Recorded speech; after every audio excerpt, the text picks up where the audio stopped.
Hello, everyone.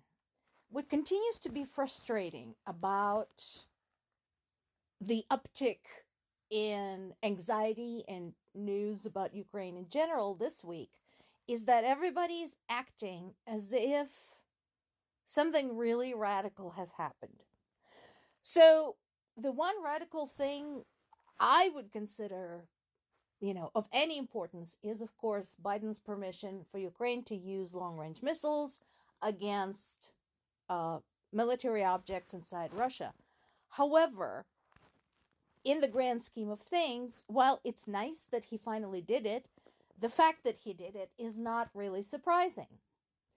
The other piece is the use of Russia's new Oreshnik missile against Ukrainian city of Dnipro. But let's do a little bit more of a dive into this.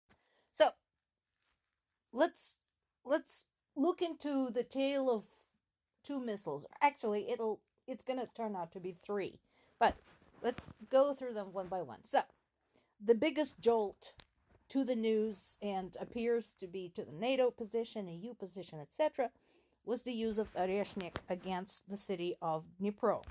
So it is true that they have fired it, but the aftermath, the fallout from it, is much like Valery Chely says, the Ukraine's former ambassador to the United States, is actually all fluff. The difference, the drastic difference between how Russian media is covering this and how Ukrainian media is covering this is truly striking. It's too bad most of my audience does not read Russian in Ukraine, because this is a lot more fun to read in the original. But basically, the Russian media is saying that Oreshnik, that one solitary missile, struck a factory known as Yuzhmash, translates as Southern Machinery, in the city of Dnipro. That is a military target. That factory does produce military supplies. I'm not going to say which. You can look it up if you're curious. And if you watch Russian media, if you read Russian media, they're saying like the factory was basically wiped off the face of the earth, that there's nothing but ashes there. By contrast, Ukrainians, who also provided satellite imagery, the views from the ground from this, are saying, well, actually, the rocket was not carrying any explosives. And while there was some damages from just the impact, because the bitch was traveling kind of fast, there was no destruction really to speak of. And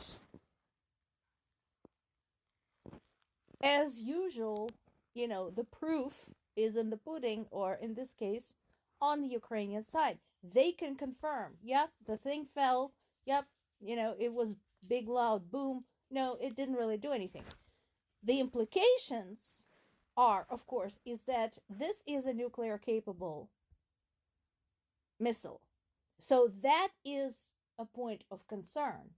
However, what would be really super awesome is if everybody, including the media, NATO, UN, EU, US, all the other acronyms, separated the fluff from the material points and acted accordingly.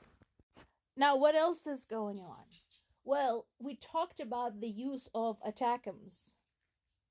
In addition to ATACMS, there's also a permission from the US for Ukraine to use the Storm Shadow missiles against military targets in Russia's Kursk region. That is important. And that is only just getting covered by the media. Why is this important? Let me show you. This is a great illustration. Thank you, BBC. I appreciate you.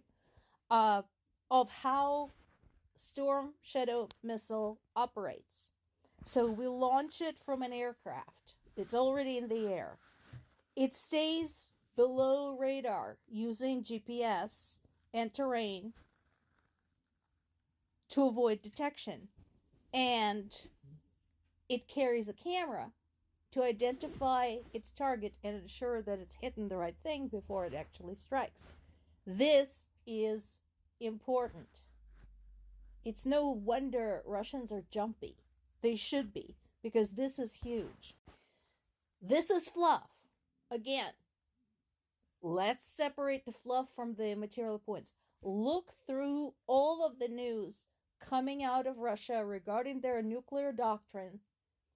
I want to say going back actually as far as annexation of Crimea, when the sanctions started. Let's do that. So from 2014 through now. And you will see that Russian pundits, members of the Russian government, Putin himself, particularly Putin's poodle Medvedev, mention nuclear strikes against NATO members roughly once or twice a week. So, yes, they have a new missile. Yes, it is nuclear capable. However, we have intelligence services for a reason, and it is their job to separate the noise from the facts. So in this particular case, in the case of Russia's nuclear posturing, I would suggest they do their job and do exactly that. If you are interested in the human element, there is a nice article today on BBC about a Ukrainian refugee who initially lived in the Donetsk region, which of course has been a center of hostilities for now 10 years. And then eventually she moved to Kiev and to the UK. So she made out okay, and good for her. But she talks about something that I have also mentioned, that for those of us who are outside of Ukraine, but have close ties with Ukraine, families, friends, etc., and we are unable to get them out, this is a bit of hell. It's not as much hell as it is for our loved ones in Ukraine, because we are not getting bombed. But there is an ongoing frustration and fear, because you literally don't know day in, day out, whether people you care about are still alive. This applies to my parents. This applies to my former classmates, teachers, anybody I know there. And that is the case for a lot of Ukrainians now living abroad. G20 summit fails again to face off to Russia. Again, for all of my dislike of Zelensky, I agree with him on this one. They just basically folded. So, first of all, it's not terribly surprising. The summit took place in Delhi, in India, and we already know India is very close and cozy with Russia. And the paragraph that concluded the summit's summary on Ukraine basically said something about human suffering, which is true, but even failed to even mention Russia as the aggressor. Last year's summit was a lot more to the point. So, last year's summit talked specifically about Russia's nuclear posturing, about the fact that they have basically unleashed this war, that they're targeting civilians, etc., etc. So the $50 question is, what changed, guys? Well, what changed is that there have been visits between India's leader, Modi, and Putin. Modi called Putin his brother, accepted awards from him, and so on and so forth. And boom, suddenly, Russia is not a factor. What happened, guys? We're not going to solve this problem by pretending that the party immediately responsible for it bears no guilt.